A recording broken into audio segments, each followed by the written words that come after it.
What's up, you guys, and welcome back to the podcast. I am very excited for today's podcast episode.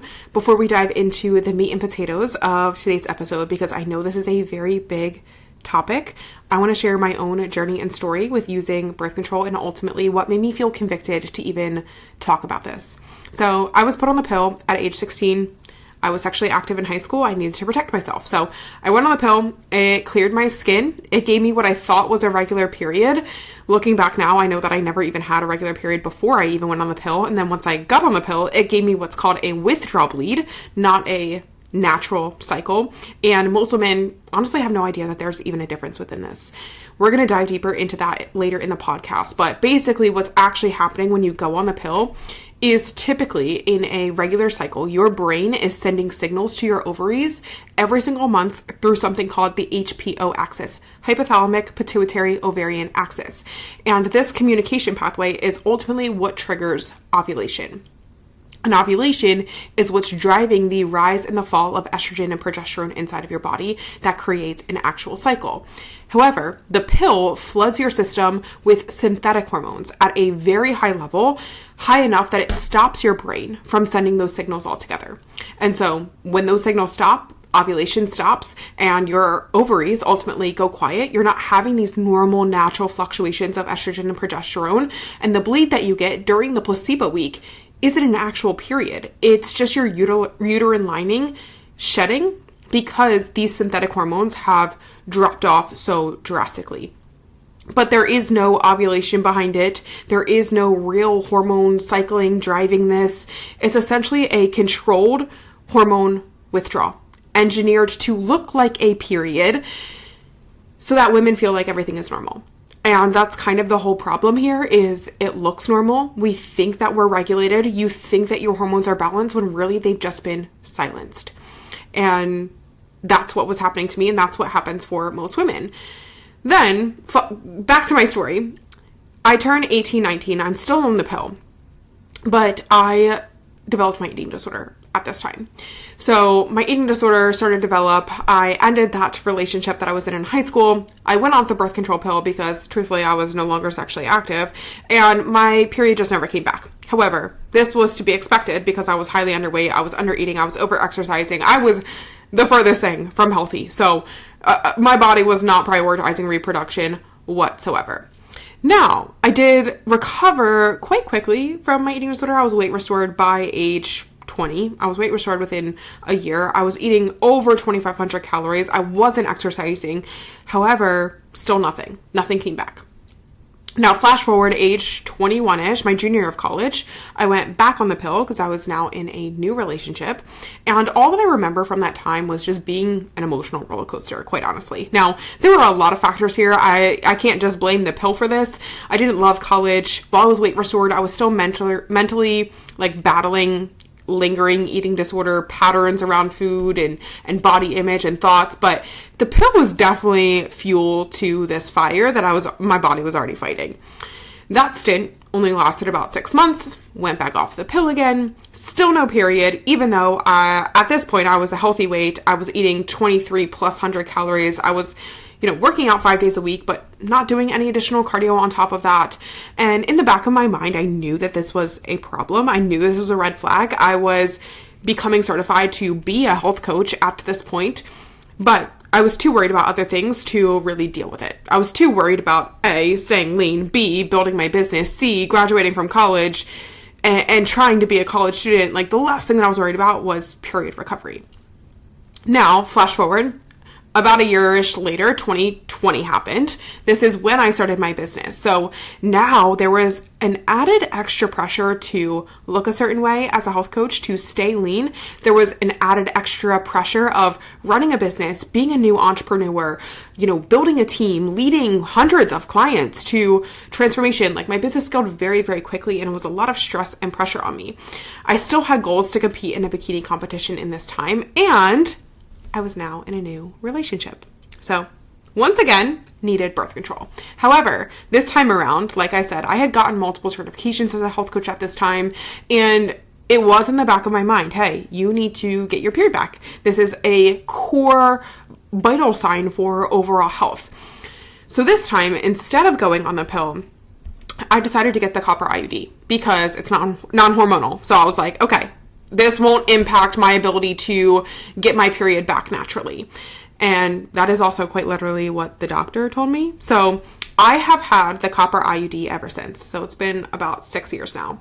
And while I did eventually get my period back in 2023, as I've shared that story quite a few times, once I started diving deeper into this functional health space, I have also learned the major side effects that I was never warned about with being on the copper IUD. That it impacts things like my mineral status, my metabolic health, inflammation, my detox capacity, my gut health, and my hormones as a downstream effect of all of that. So by the time you're listening to this, I am getting the copper IUD removed. It's something I have been thinking about for a long period of time. It is something that my boyfriend and I have been talking about for over a year. Honestly, I was scared to pull the trigger because my cycle has struggled to regulate for the past 2.5-ish years of having one back. But I finally said enough is enough. I'm doing everything right. I have one foot on the gas, one foot on the brakes with keeping this thing inside of me. And so I'm really excited to keep you guys posted with the shifts that are happening, and I'm documenting the whole journey on my Instagram. But my goal for this episode for you guys is to really share with you the things that I wish I knew when I was making these decisions about my health and my body, in hopes that you can make a more informed decision around what is best for you and what you need. This is not an anti-birth control conversation. This is a pro-informed consent conversation, and there is a very big difference in that. So we're going to be talking a little bit around all these different types of birth control, really the 3 most common types that I see with clients and women, the potential side effects of them, or the big kind of red flags that you should look out for, how to support your body if you do choose to come off one of these forms of birth control, and how to support your body if you choose to stay on one so that you can continue to, achieve as optimal health as you can while also protecting yourself. So let's talk a little bit to just give you guys a little background education on how each type of birth control works and the types that I'm going to be talking about today, because they are slightly different in the impacts that they have on your overall physiology. So obviously the most common is the pill. This, as I already mentioned, kind of works by flooding your body with synthetic estrogen and progestin at high enough levels that your brain stops communicating with your ovaries, which means ovulation shuts down. Therefore, you can't get pregnant. So ovulation shuts down. Your cervical mucus is also going to thicken. Your uterine lining is going to thin, and it essentially puts your entire reproductive system on pause. It is not regulating your hormones. It is replacing your hormones with synthetic ones and silencing this natural system entirely. That is what the pill is doing. Now, the other really common form of birth control that I see with clients is the IUD, not the copper IUD, the hormonal one like Mirena or Kyleena. This works pretty much similarly. It releases low levels of synthetic progestin locally in the uterus. So a little bit different in that it's more local. However, it doesn't mean that these side effects or impacts can't become systemic. So depending on the type and the dosage of this IUD, it may or may not suppress ovulation. It does thicken your cervical mucus and thin the uterine lining very similarly because hormone release is more localized. Many women assume that this is lower risk in regards to the endocrine impacts that it can have. However, its absorption still happens. It still can become systemic. And many women experience the same side effects as the pill when they are on the hormonal IUD. And then obviously I also want to chit chat a bit about the copper IUD because this is the one that I have current personal experience with. This is the one that most people consider safe, natural option, me.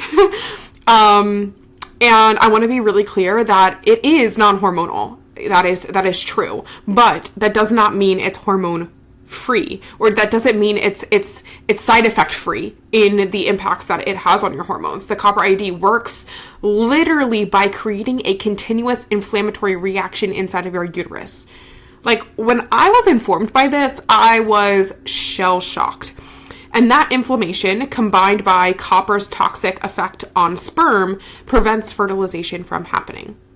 So the mechanism of action here is quite literally creating inflammation inside of your body, which we know is the most common root cause of chronic illness and chronic disease. So yeah, all of that to say, there are tremendous downstream impacts that this copper IUD is having that no one is really talking about, and I wish I was informed of 6 years ago when I was making this decision for my health and my body. So let's dive into the red flags that you need to know about. There's 3 main big overarching red flags, and I'm going to talk about how each one of these birth control methods can contribute to this. So let's start with red flag number 1 is hormone suppression. We've kind of already touched on this one so far, but again, the pill does not regulate your cycle. The pill does not fix your acne. It does not clear your PMS. It suppresses all of these symptoms by shutting down your natural hormone production entirely. And this is so important for you to understand, and it is so misunderstood by most women using the pill. When a doctor prescribes the pill for acne or irregular periods or mood issues or PMS, you're not addressing the root cause of any of those things. You're just hitting the mute button on your entire hormonal system. Your brain to hypothalamus to pituitary to ovarian, that whole communication pathway is shut off. And therefore, you're not having these natural and normal fluctuations of estrogen and progesterone that your body needs. And this is important because estrogen and progesterone affect so many other systems and processes inside of your body, like mood, metabolism, your thyroid health, your bone density, your brain, your libido, your gut health, your skin, clarity, and like literally everything. So when you suppress the natural production of these things for months or even years, the downstream impacts are going to accumulate for that. So some signs and symptoms that you want to look out for to know that this hormone suppression is happening for you if you're on the pill. And I want you to read this list or listen to this slowly, because I would be willing to bet that you have normalized at least half of these or been told that they have nothing to do with your birth control when they most certainly do. Number 1 is low libido. And maybe that's a low libido that's kind of come out of nowhere, where you're not necessarily like too tired. You just genuinely don't feel like it because that part of you has almost been like switched off. Like the desire doesn't even exist or come to you at all or ever. Maybe it's things like mood swings, anxiety, depression, emotional flares. I think this one gets highly overlooked. A lot of women almost feel like a muted version of themselves on the pill. Not sad, not happy, just kind of like numb. Or you're kind of swinging from both ends of the extreme, feeling intensely emotional with no clear reason as to why this is the case for you. And this is because there's such a core connection between your hormones and your neurotransmitters that are firing within your brain. And if you're not having, or if there's a disruption to this like natural hormone cycling, there's also going to be a disruption to the natural production and fluctuations of neurotransmitters that are happening. So that's a big one that I see with women. Also just feeling like disconnected from your body entirely, like not really knowing what you want, not really being able to read your own body or listen to it clearly. I hear this constantly from clients who feel like they have this very like disconnected relationship with themselves. Maybe you have a libido, but you have like a lot of dryness and discomfort during sex that are due to just suppression of estrogen and testosterone entirely. Headaches, migraines, often cyclical and often experienced during that like placebo week. Actually, this is your body reacting to that major drop in synthetic hormones that triggers that withdrawal bleed. This isn't random. This is your body like experiencing this major drop in synthetic hormones, and that triggers those like headaches and migraines. Hair thinning or shedding. So the pill suppresses testosterone on top of suppressing natural estrogen and progesterone. It also elevates a protein called SHBG, sex hormone binding globulin. And this is going to further reduce free testosterone because it's going to bind to any free testosterone that's out there. So the more SHBG that you have, the less free testosterone that you have. And low free testosterone is one of the primary drivers to hair loss in women. Feeling wired but tired. You can't calm down. But you're also like overly exhausted. This is a sign that your adrenals are trying to like pick up the slack for a hormonal system that's been suppressed, and you're like running hot trying to compensate for that. Again, lots of like neurological symptoms here, like brain fog, poor concentration, poor memory. Estrogen and progesterone both play huge roles in brain function and cognition. And when they are obviously suppressed. Many women notice these cognitive shifts that you can't explain. And in my opinion, one of the scariest parts of this is you then think it is who you are. You then attribute it to your identity or your personality. Like, that is the scariest thing for me, and the scariest thing that I feel like maybe I'm currently experiencing, that I am excited to see what comes out on the other side of taking this birth control out of me. Now, I'm not on the pill, but still, any type of fluctuations or impacts that you're having or that you are placing on estrogen and progesterone are going to lead to the same symptoms and side effects. So most of these symptoms get completely dismissed, or worse, they get treated with another prescription. So I also see hand in hand women on birth control also on some type of SSRI or medication for anxiety, depression, mental health type of challenges, sleep aids for insomnia, like those kinds of things. And no one's asking why. No one's asking why.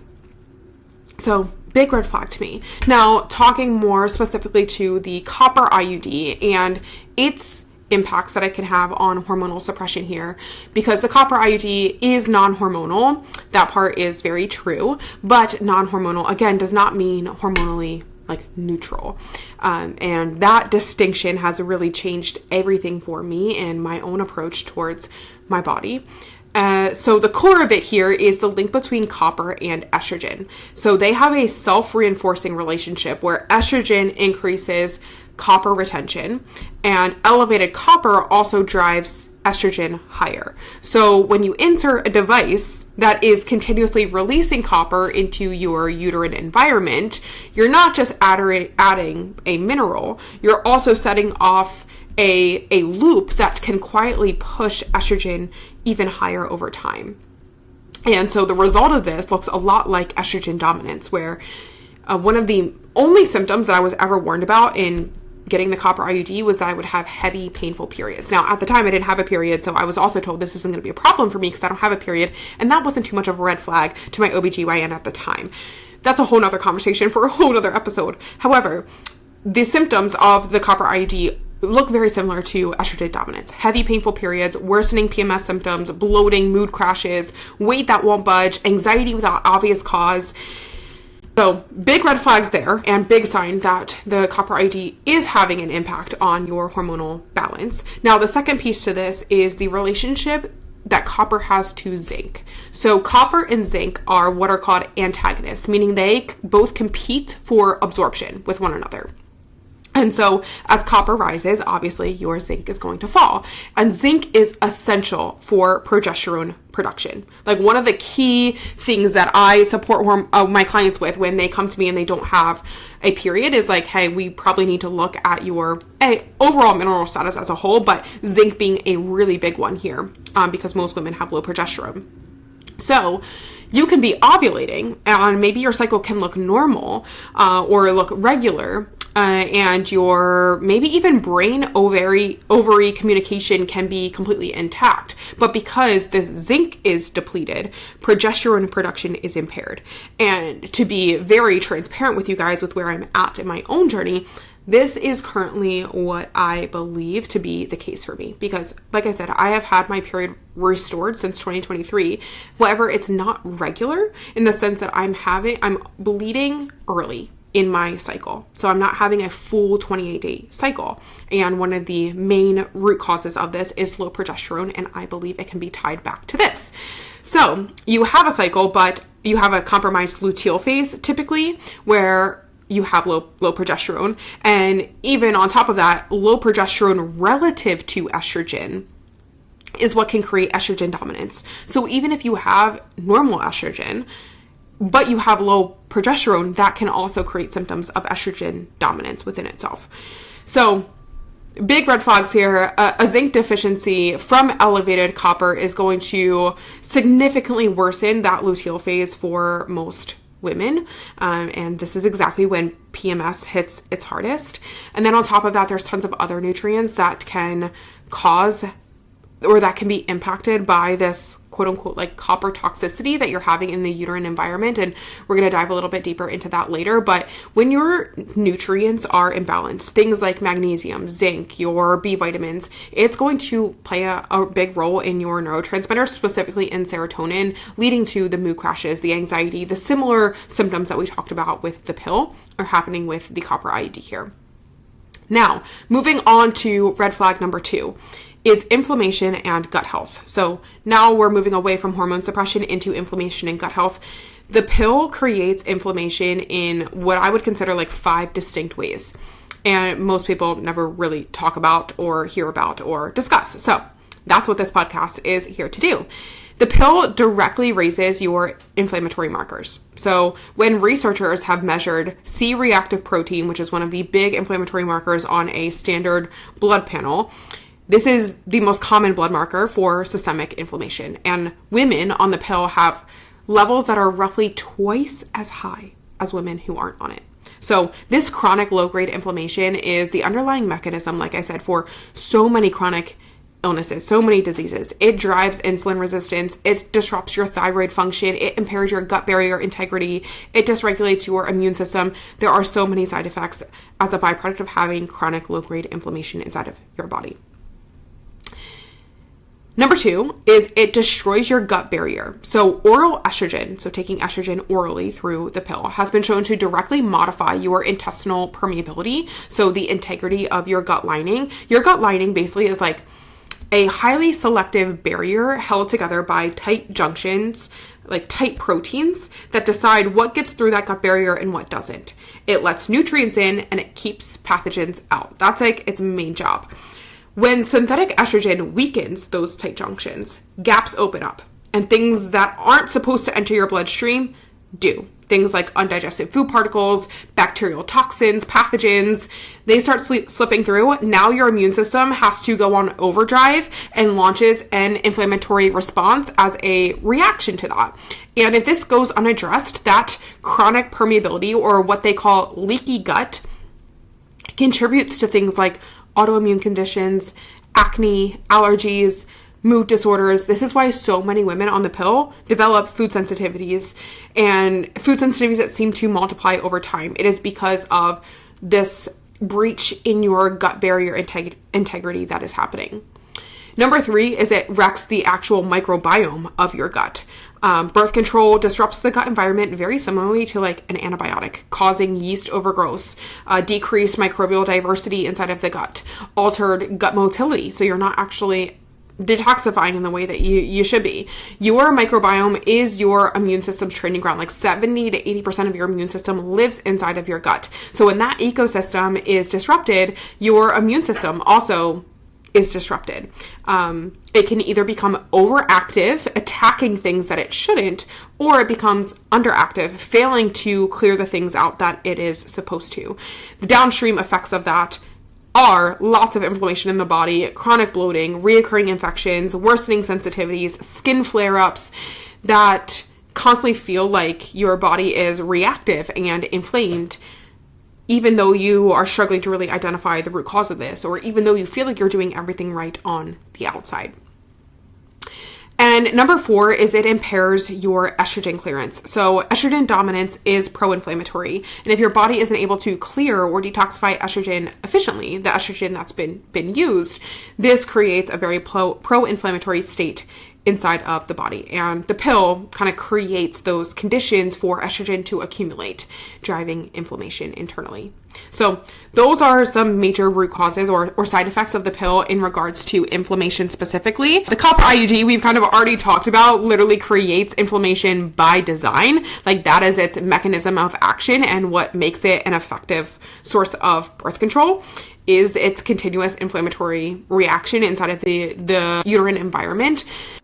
But this isn't just a local story. That chronic low-grade inflammatory state can also become systemic, affecting many other systems elsewhere inside of the body, your gut barrier integrity, your immune function, your, hormone signaling downstream, even like imbalances in your micronutrients, like we already talked about with this copper zinc imbalance or mineral status. So Ironically, the pill creates systemic inflammation through hormonal and chemical mechanisms, while also the copper IUD creates local inflammation by design that can then spill over systemically into many other parts of the body. Different mechanisms of creating inflammation, but same overlapping symptoms that you would experience as a byproduct of that. And red flag number 3, the last one here, is metabolic disruption. So specifically talking about the nutrients and the minerals that this depletes and how that can impact your thyroid and your metabolic health on a cellular level. So the pill depletes very specific list of nutrients: magnesium, zinc, selenium, folate, B6, B12, vitamin C, vitamin E, and CoQ10. Every single day that you are on it, you are drawing down these reserves. And if you're not actively replenishing them, you're just like running in a deficit that is going to compound over time and deplete your metabolic health like on a cellular level. Each of these micronutrients perform a very, very vital function to overall metabolism. Like magnesium is involved in 300 plus enzymatic processes. It helps to regulate your blood sugar, manage your cortisol levels. It's important for sleep and nervous system function. Zinc is critical for thyroid hormone production, for immune function, for gut repair, for ovulation, for clear skin. Selenium is essential for converting the inactive thyroid hormone T4 into T3, which is your active thyroid hormone for your cells to actually use and perform metabolism. B vitamins, especially B6 and B12, they are critical for neurological processes, for serotonin, dopamine, and other neurotransmitters to be produced. And they are critical in mood stability and anxiety. CoQ10 supports your mitochondrial function, so your cellular energy production. Meaning if you're depleted in CoQ10, you're going to be experiencing more fatigue on the cellular level inside of your body. So nutrient depletion is a big one for the pill. And beyond that, the pill also increases a protein called thyroid binding globulin, TBG. This is going to bind to your thyroid hormone and makes it less free and less functional for your cells in your body to be able to use. So your thyroid, therefore, even if it's producing enough hormone, it's not available for your cells to actually use, which is why many women on the pill experience similar symptoms of hypothyroidism: fatigue, weight gain, cold intolerance, hair thinning, brain fog. Even though your labs are normal, on a cellular level, there is disruption here. Now, the copper IUD very similarly depletes nutrients and makes a huge impact on your metabolism. Lots of metabolic disruption going on here. It depletes zinc, as we already talked about, through that mineral antagonism between zinc and copper. Zinc and selenium specifically are, again, required for that T4 to T3 conversion. So when copper depletes zinc and competes with selenium for absorption, that thyroid conversion is going to suffer. This shows up as the fatigue, the sluggish metabolism, the hair loss, the brain fog, the weight that doesn't budge despite doing everything. And your TSH can look completely normal while this is happening, but it gets missed entirely on your labs. But underneath the hood of that TSH, when we're looking at your T3, your T4, your reverse T3, your thyroid antibodies, these are the things that are off, that are actually the root cause of what's happening and why so much metabolic disruption is going on a cellular level inside of your body. Also, a big impact that the copper IUD has is on this conversation between your adrenals and your liver. So when your adrenals are healthy, they signal to the liver to produce a protein that binds to this excess copper and escorts it out of the body. But when your adrenals are compromised due to your adrenals are what produce cortisol. So your adrenals are basically the gland that is responsible for your stress response. So when you are chronically stressed, when you are under eating, when you're, not sleeping enough, when your lifestyle is demanding this really high output from you, there is likely going to be compromised adrenal function. That signal from your adrenal to your liver breaks down. Therefore, your copper is going to accumulate, and this excess copper inside of the liver then inhibits your estrogen detoxification. And it just creates this massive snowball effect where copper and estrogen continue to drive each other higher and higher, creating a whole host of side effects and depleting your body of the core essential nutrients that it needs to function optimally on a cellular level. And this is why I keep saying that birth control decisions cannot be made in isolation from your overall health picture. A woman, for example, with robust adrenal function, a healthy liver, a strong zinc status, a low stress levels may be able to tolerate the copper IUD with very minimal issues. A woman who is already stressed, already zinc depleted, already dealing with a sluggish liver function or high toxic burden, that same device can contribute to a cascade where you'll spend years and years trying to untangle the side effects of that. And no one is going to connect it back to the IUD because it's quote unquote non-hormonal. And this is where I am right now. And this is why I'm so passionate about talking about this. This is what it looked like for me. Like when I started doing the functional testing, like diving deeper into my labs and my gut health and my inflammation status and my mineral ratios, I could see with the data, the clear impact that the copper IUD has been having on my estrogen clearance, on my detox capacity, on my gut barrier integrity, on my inflammation inside of my body, on my mineral status, overall, on my thyroid function, and my metabolism on a cellular level. It was right there in my results, telling a story that no one had ever been able to connect the dots for me.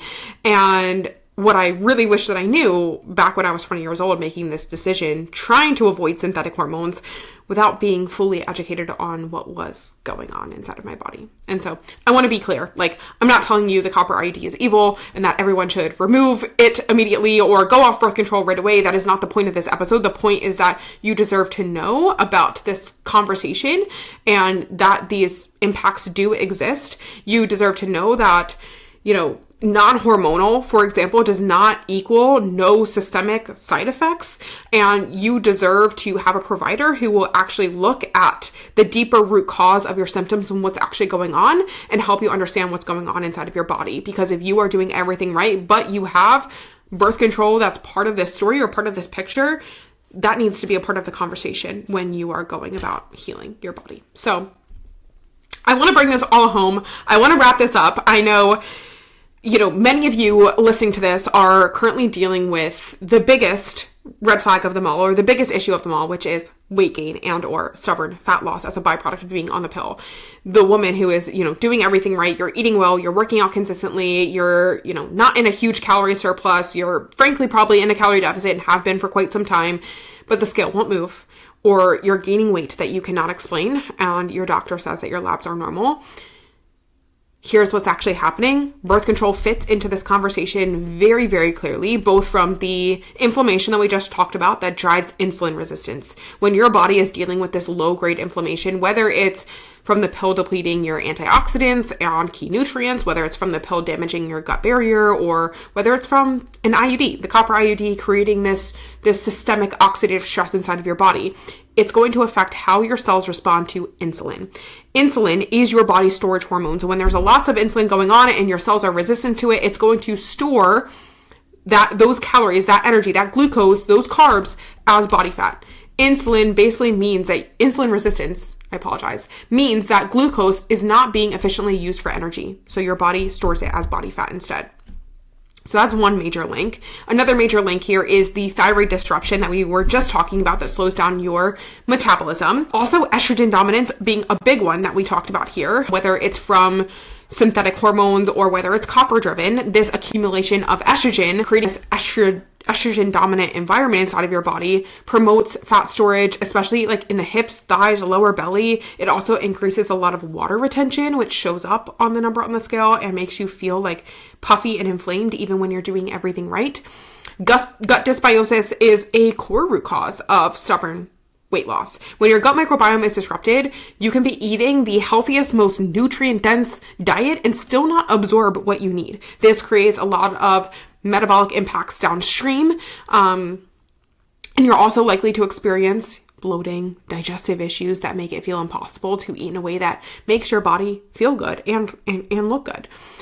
Also, nutrient depletion. This is going to drive things like cravings. So when your B vitamins, your magnesium are depleted, your serotonin production is going to be impaired, which means cognitive function is a little bit off. Your body's not making the best decisions for your health. And it's also usually triggering things like sugar and refined carb cravings that then leads to habits, behaviors with the nutrition that aren't necessarily aligned with the goals that you have of weight loss or body recomposition. So if you have been on birth control for years and you're struggling to lose weight, you feel inflamed, you're exhausted, you can't get your period to regulate, you're being told that everything's fine when you know that it's not, this could very well be the explanation for you.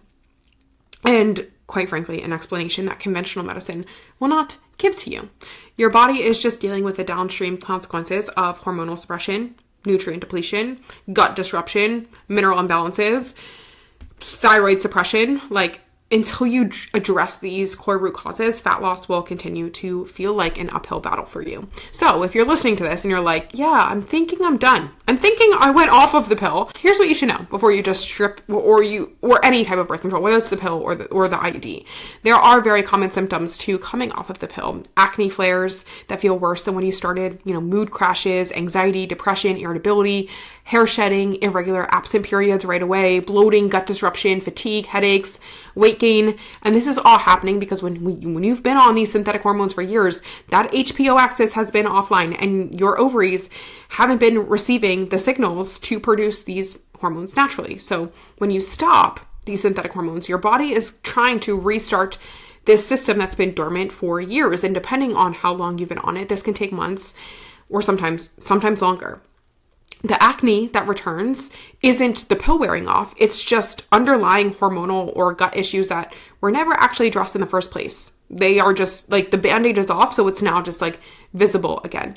So if you are planning on going off the pill, you need to look at these like 3 different red flags that we just talked about and support your body with them. So replenishing the nutrients that the pill depleted: magnesium, zinc, selenium, B vitamins, vitamin C, vitamin E, the CoQ10. You need to support liver detoxification because your liver has been processing these synthetic hormones and it needs some nutritional support to be able to clear them out efficiently once you go off. You need to heal your gut. This is where I see like period recovery for a lot of women stall for the longest, or even like fat loss stall for longest, is when there is some, imbalance within the gut, or there is some, leaky gut kind of going on because your gut barrier has been compromised. You need to be making sure that you're eating at least your maintenance calories because your body cannot hormonally recover when it's in a calorie deficit.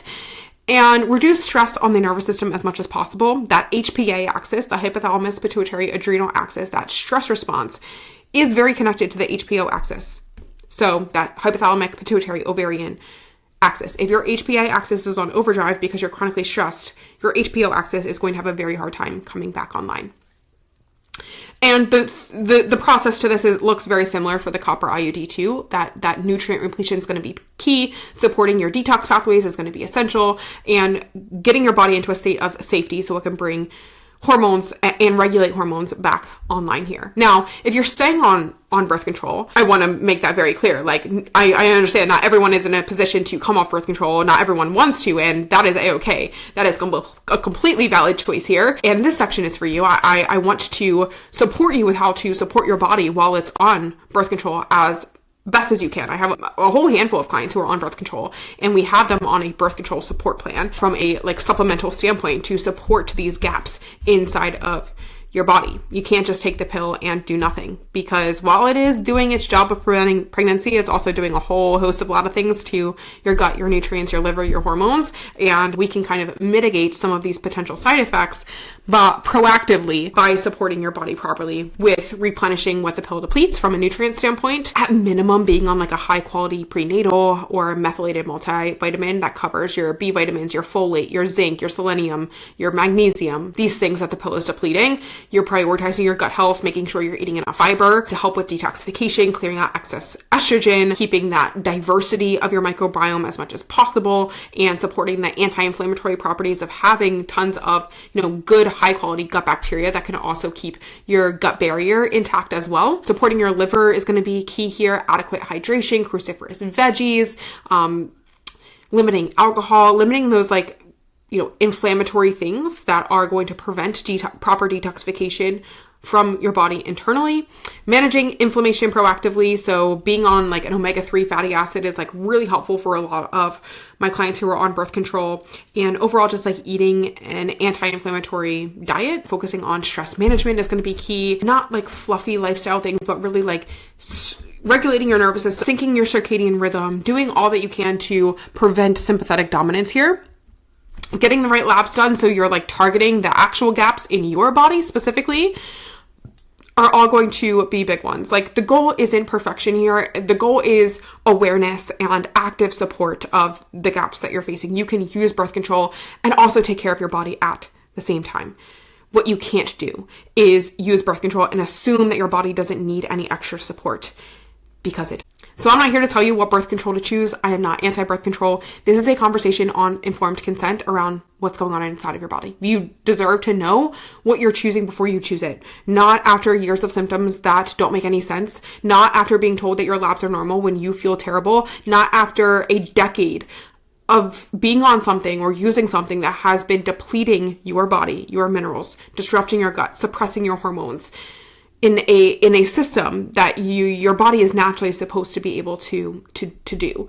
So if this resonated with you, or if you know someone who this would resonate with, please share this podcast with them. If you've been on the pill for acne, or you've had period problems, or you've been prescribed the pill for PCOS, or, just never given any of this context, like, please reach out to me.